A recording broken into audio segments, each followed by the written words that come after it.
Welcome to some practice questions for Chapter 10 of the North Carolina Real Estate Exam.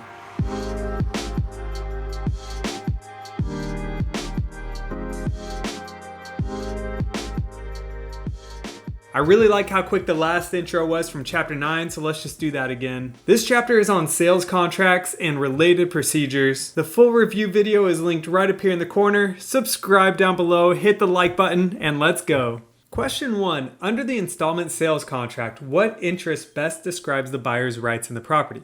Constructive title, fee simple title, equitable title, or legal title? So constructive title isn't a term, but even constructive notice means something completely irrelevant to this question. Fee simple is the greatest form of real property ownership, but again, not a title. Equitable title is a title that will be conveyed and the interest will be noticed by the court and protect the owner's rights. The answer here is C, equitable title. Question 2. According to the standard offer to purchase and contract form, if the seller is determined to be in breach of contract the day before the scheduled closing, which of the following is the seller liable to return to the buyer? Due diligence fee, earnest money deposit, and reasonable expenses of purchase. Due diligence fee and earnest money deposit only. Earnest money deposit and expenses of purchase. Earnest money deposit only. So my buyer client right now actually is asking me this question about once a week. What's going to happen if the seller backs out of this deal last minute? So it's good to see that the answer is basically what I've been telling them.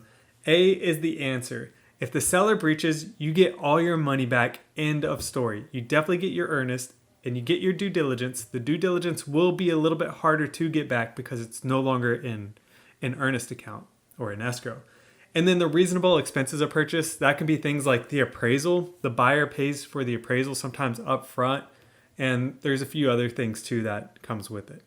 So answer A.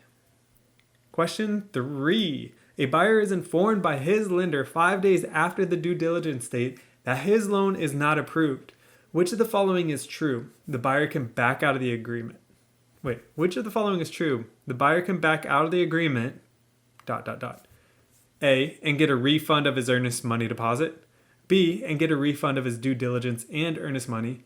C, but will not be entitled to a refund of earnest money. Or D, and obtain a refund of his due diligence fee but not his earnest money deposit since his loan contingency has not been met.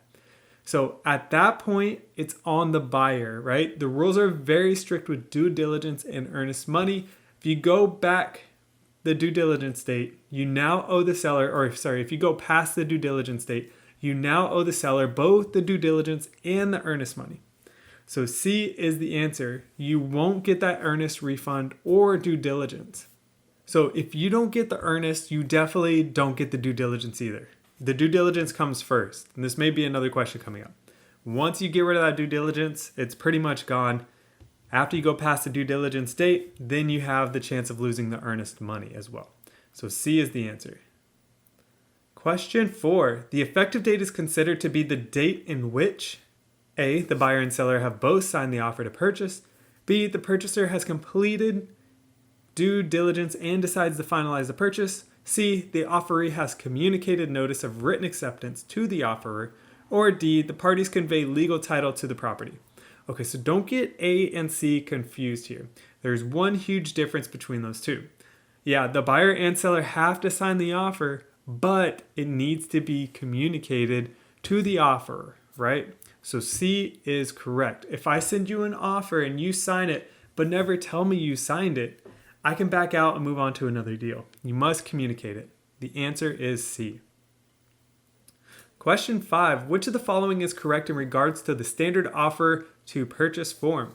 The scheduled closing date in the contract is time of the essence. B, proposed assessments are to be paid for by the seller if confirmed after the closing.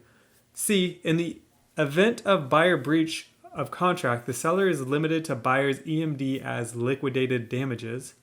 I think I got some typos here. Or D, the contract provides a period of 13 days from the scheduled closing date for the delaying party to be able to close without being considered a breach. So right away, we could just cross off A and B. C is the answer, and it's actually quite obvious. But D can be maybe confused as being correct. So you do have either 10 or 14 days after closing date to fulfill the deal. I don't quite remember anymore what that is. But 13 seems close to that too. Anyway, C is the answer here. In the event of buyer breach of contract, the seller is limited to the buyer's EMD as liquidated damages. Question 6. Which of the following is not an allowed means of payment for an additional earnest money deposit as indicated in paragraph 1D of the offer to purchase and contract form? Cash, personal check, wire transfer, or official bank check. So sometimes you may need to send over additional earnest money, like a seller may request that if you try to push back the due diligence date while waiting for an inspection or something like that, and the seller just wants a little bit of extra cushion to keep that house off the market. So you can't pay for this with a personal check. I'm guessing, and I don't know the reason, but guessing because it takes longer for these checks to clear, and here you are in the middle of a contract, right? So if you're trying to push back the due diligence date last minute, and you send a check, it takes a little bit to clear. So B is the answer here, and it's the one that is not allowed as payment for additional. You can use a personal check on your initial due diligence or earnest money. All right, question 7. According to the standard offer to purchase and contract, when is closing? This is confusing, right? At the attorney's office when documents are signed, at delivery of the deed, at distribution of the sale proceeds, or when the deed is recorded. So it's a very, very technical answer here, because what any new person thinks or anybody who's buying a house thinks is that when you're at that closing table signing documents and you finish signing, many times you get that key right there at signing, you technically are not closed. You don't close until the attorneys actually take those documents and get them recorded. So D, when the deed is recorded. Question 8. The buyer has contracted for the purchase of the seller's home by utilizing the standard offer to purchase form. 2 days after the due diligence date, the buyer informs the seller that the lender has rejected his mortgage application and he will be unable to purchase the home.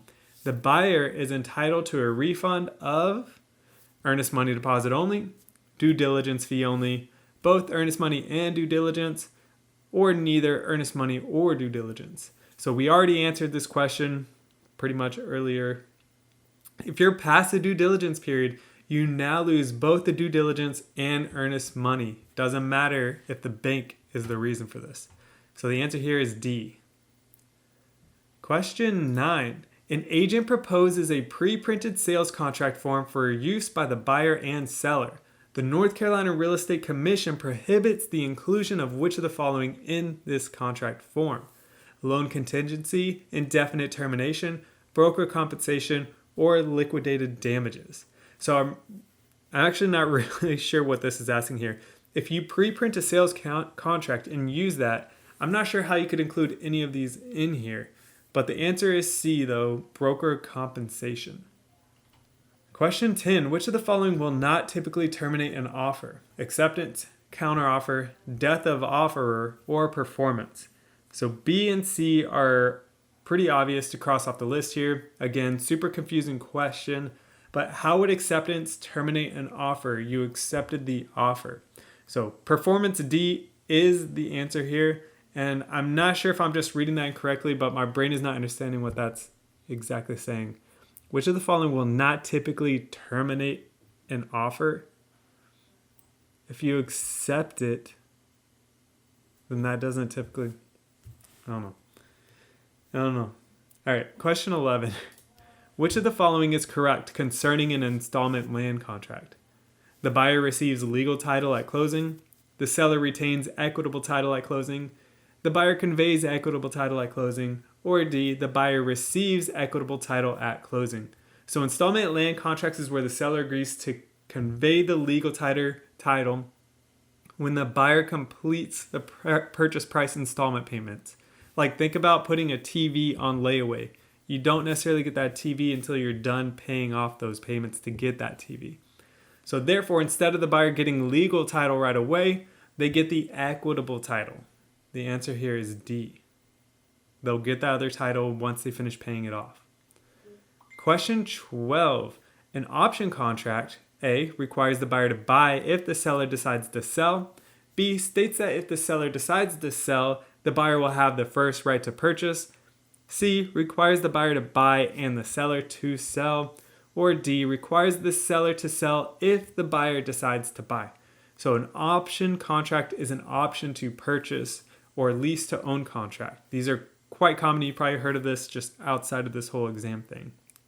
So it's where a homeowner rents their house out to someone and that renter has the option to buy the house in the future. But that renter doesn't have to buy the house if they don't want to. But if they chose to buy the house, the seller would have to sell it. It's a unilateral contract. The answer here is D. Question, and the benefit to this actually is that the homeowner, the landlord who's doing this, giving the renter the option to purchase, actually usually gets higher rents per month or some kind of large upfront fee. So there's some incentive for the landlord or the homeowner to actually run this kind of deal. Okay, everyone, that does it for chapter 10 today. I do want to point out that I do have a video coming out all about the differences between the earnest money and due diligence monies. I don't know why they call it monies instead of money when it comes to the book, but there's so much old English in there. And I'll have that video linked up here in the corner or down in the description, both, and it'll dive deeper into those concepts. You're now halfway done with these practice questions, so it's probably getting close to the time where you're going to be looking for a firm to affiliate with. I just want to give a shout out to Keller Williams, as I've been doing a lot lately, and if you do decide to join them or affiliate with them, I would love it if you put me down as a sponsor. It does a great deal for my business, and quite a few of you have already signed up with me now. And we can also be really great referral partners no matter where you are in the US or North Carolina. Hit the like button to show me you got some value from this video. I'll see you later.